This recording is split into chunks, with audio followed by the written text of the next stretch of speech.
Bismillahirrahmanirrahim. Assalamualaikum warahmatullahi wabarakatuh. Thank you buat teman-teman semua yang udah support channel ini.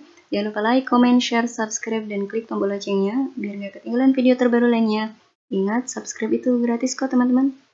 Oke teman-teman semua, kali ini kita akan melanjutkan membahas prediksi soal SKB Perawat Terampil tahun 2021. Ini berdasarkan dari FR teman-teman tanggal 19 sampai 20 November 2021 yang kita sesuaikan dengan kisi-kisi dari Menpan RB ya teman-teman. Oke, yang pertama yang akan kita bahas tentang komunikasi terapeutik. Contoh soal yang pertama yaitu perawat D akan melakukan komunikasi terapeutik kepada pasien C usia 65 tahun. Sikap manakah yang tidak baik saat melakukan komunikasi terapeutik? A. Rileks, B. Melipat tangan, C. Duduk saling berhadapan, D. Mempertahankan kontak mata, E. Membungkuk ke arah klien. Jawabannya teman-teman? Oke. Jawabannya yaitu melipat tangan. Melipat tangan ini artinya kita tidak terbuka ya kepada klien. Oke, nah ini penjelasannya bahwa sikap atau kehadiran kita dalam komunikasi ya bersama pasien itu ada dibagi menjadi dua, secara fisik ataupun secara psikologis. Nah, kalau secara fisik ya, contohnya saja kita berhadapan ya antara perawat dan juga klien. Nah, tidak boleh saling membelakangi ataupun saling sejajar. Kenapa? Karena dari berhadapan ini kita akan kita akan mengetahui secara jelas ya bagaimana sih respon verbal ataupun non verbal dari klien, sehingga kita ini dapat siap ya membantu klien. Kemudian mempertahankan kontak mata. Kontak mata pada level yang sama ya, jadi kita itu artinya menghargai klien, menyatakan keinginan untuk tetap berkomunikasi dengan klien ya. Kemudian membungkuk ke arah klien, ini tandanya bahwa kita ini ada keinginan untuk mengatakan atau mendengarkan sesuatu yang keluar dari klien ya, yang keluar dari komunikasi antara si klien kepada perawat.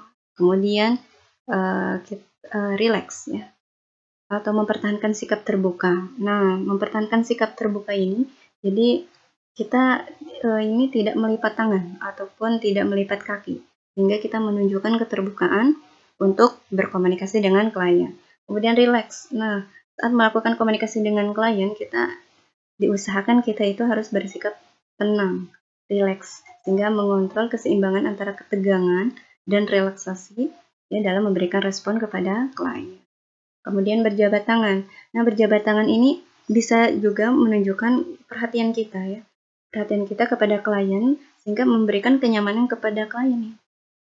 Bahwa keberadaan kita di sini itu memberikan dampak yang positif kepada klien. Juga ini menandakan keakraban ya, kedekatan antara perawat dan juga klien. Kemudian secara psikologis, nah ini dibagi menjadi dua, yaitu secara dimensi respon dan juga tindakan ya.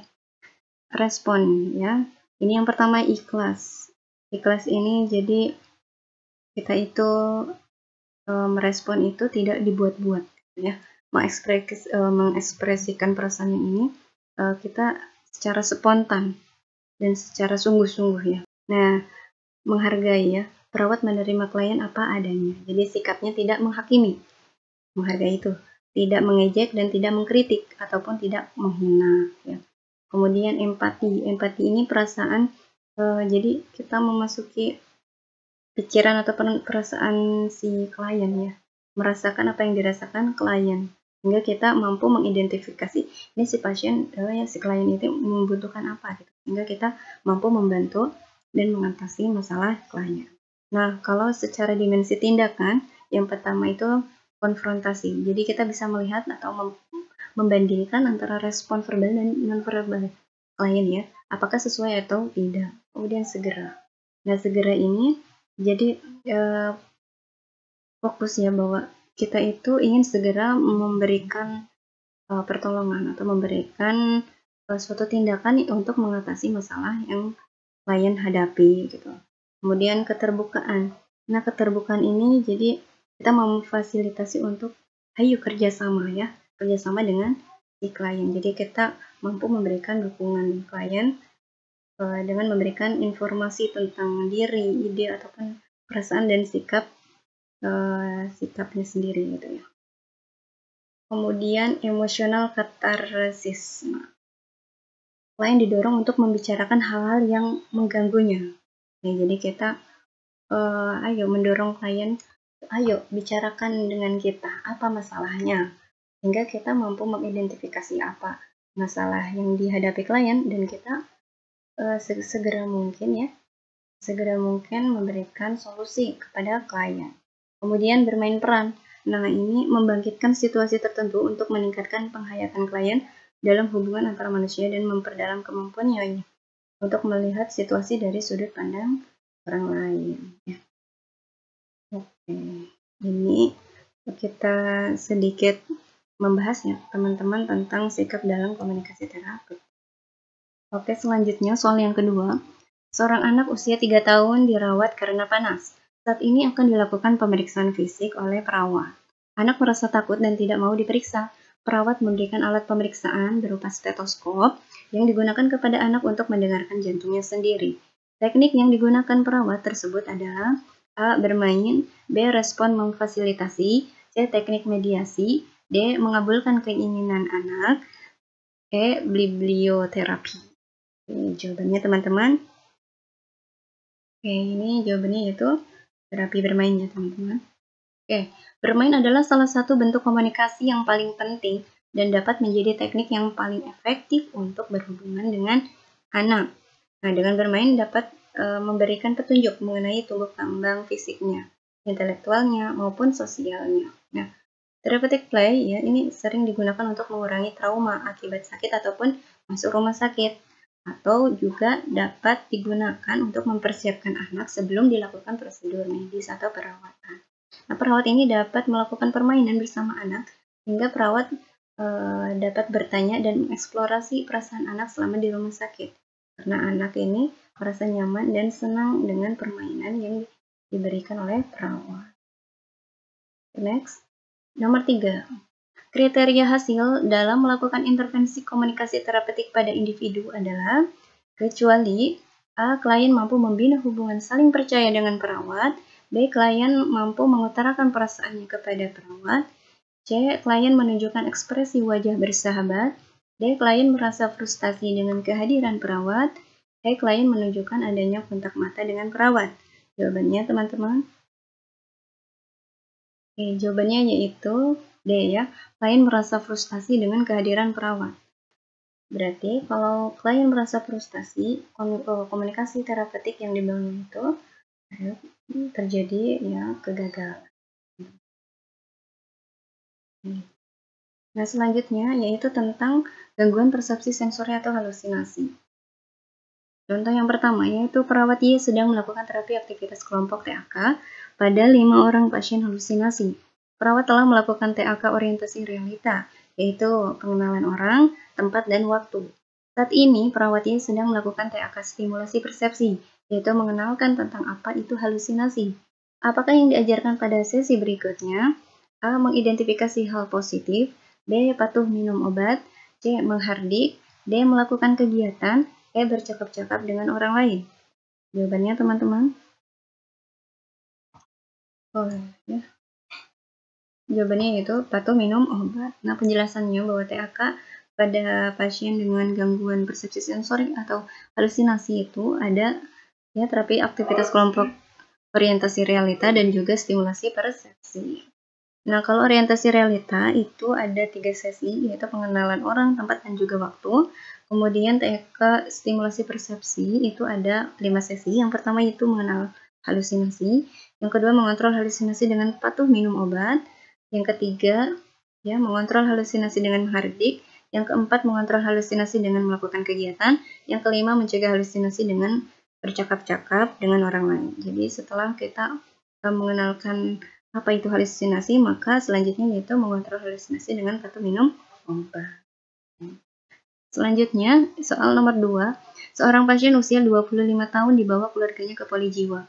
Keluarga mengatakan klien marah-marah dan membanting barang-barang di rumah. Setelah dilakukan pengkajian, didapatkan data pasien ya, mukanya merah, pandangan tajam, dan tampak lusuh.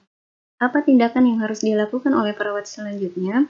A. Diskusikan penyebab perilaku kekerasan. B. Diskusikan akibat perilaku kekerasan. C. Ajarkan klien cara mengontrol perilaku kekerasan secara fisik. D. Ajarkan klien cara mengontrol perilaku kekerasan secara verbal. E. Ajarkan klien cara mengontrol perilaku kekerasan secara obat. Jawabannya teman-teman. Oke, jawabannya yaitu A. Mendiskusikan penyebab perilaku kekerasan. Nah, ini penjelasannya. Strategi pelaksanaan atau intervensi yang dilakukan pada pasien dengan perilaku kekerasan ya, gangguan jiwa. SP yang pertama yaitu kita identifikasi penyebab PK-nya, tanda gejala PK-nya, PK yang dilakukan. Kemudian akibat PK-nya, cara mengontrol PK-nya. Kemudian bantu pasien mempraktikkan latihan cara mengontrol fisik. Ya, baik itu contohnya tarik napas dalam ataupun pukul bantal. Kemudian mengajarkan pasien memasukkan ke dalam kegiatan harian tersebut. Ya. Kemudian, nah itu dimasukkan ke dalam kegiatan harian itu maksudnya yang latihan cara mengontrol fisiknya itu ya 1 dan 2. Kemudian strategi pelaksanaan yang kedua, ya kita evaluasi nih jadwal harian pasien yang kemarin gitu ya. Evaluasi kembali, kemudian kita ajarkan yang baru yaitu cara mengontrol PK dengan minum obat. Kemudian kita masukkan ke dalam jadwal kegiatan harian. Ya. Kemudian yang ketiga, seperti biasa evaluasi yang kemarin ya.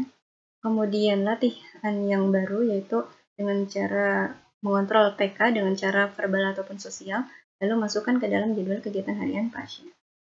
Kemudian SP yang keempat, seperti yang ya sama seperti yang di atasnya, kita masukkan, kita evaluasi dulu jadwal harian pasiennya. Kemudian kita ajarkan sesuatu yang baru yaitu mengontrol PK dengan cara spiritual. Kemudian kita masukkan ke dalam jadwal kegiatan harian pasien. Nah, itu teman-teman.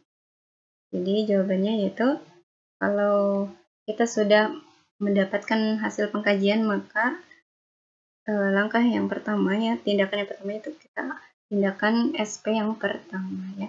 Jadi kita diskusikan dulu penyebab perilaku kekerasannya apa. Yang selanjutnya yaitu tentang perioperatif. Contoh soalnya, pasien Nyonya R akan dilakukan operasi sesar akibat indikasi ketuban pecah dini atau KPD. Perawat G menganjurkan pasien untuk berpuasa selama 8 jam sebelum waktu pelaksanaan pembedahan. Apakah alasan spesifik dilakukan puasa tersebut? A. Mencegah kelahiran bayi prematur. B. Mencegah serangan jantung. C. Menghindari kontaminasi feses ke area pembedahan. D. Menjaga berat badan tetap stabil pasca operasi. E. Mencegah dehidrasi. Jawabannya teman-teman. Jawabannya yaitu menghindari kontaminasi feses ke area pembedahan. Nah ini ya menghindari kontaminasi feses ini sehingga ini juga dapat mencegah terjadinya infeksi pada area pembedahan. Selanjutnya yaitu contoh nomor 2. Seorang laki-laki usia 42 tahun datang ke UGD mengeluh nyeri perut di bagian pusar. Pengkajian fisik itu tampak pembekakan di bagian abdomen. Terdapat nyeri tekan pada regio abdomen kanan bawah atau titik MC Burni. Kemudian tekanan darahnya 130/80 mmHg, frekuensi nafas 22 kali per menit, frekuensi nadi 90 kali per menit, suhu 37,9 derajat Celcius. Pasien didiagnosis appendicitis dan saat ini telah dijadwalkan untuk dilakukan operasi appendektomi. Apakah jenis anestesi atau bius yang dianjurkan oleh dokter anestesi untuk pasien tersebut? A. Anestesi umum, B. Anestesi spinal, C. Anestesi lokal, D. Anestesi epidural, E. Anestesi infiltrasi. Jawabannya teman-teman. Jawabannya yaitu anestesi umum. Oke. Anestesi umum atau general anestesi atau bius total ya adalah tindakan meniadakan nyeri secara sentral disertai hilangnya kesadaran yang dapat pulih kembali atau reversibel. Nah, anestesi umum ini bekerja dengan memblok pusat kesadaran di otak sehingga terjadi amnesia atau kehilangan memori, analgesia atau insesibilitas terhadap nyeri, hipnosis ya, atau tidur palsu, dan relaksasi yang ini mengurangi ketegangan pada beberapa bagian tubuh. Anestesi umum diberikan melalui 2 cara, yaitu melalui gas untuk dihirup atau inhalasi, dan obat yang disuntikan ke dalam pembuluh darah atau intravenal. Nah, pengaruh dari bius total biasanya mencapai 2-6 jam. Lebih lama dari bius lokal yang sekitar hanya 1 jam saja. Oke. Nah, teman-teman ini cukup dulu untuk part kali ini. Tetap semangat ya teman-teman untuk mencapai NIP dan semangat berjuang dan salam sukses.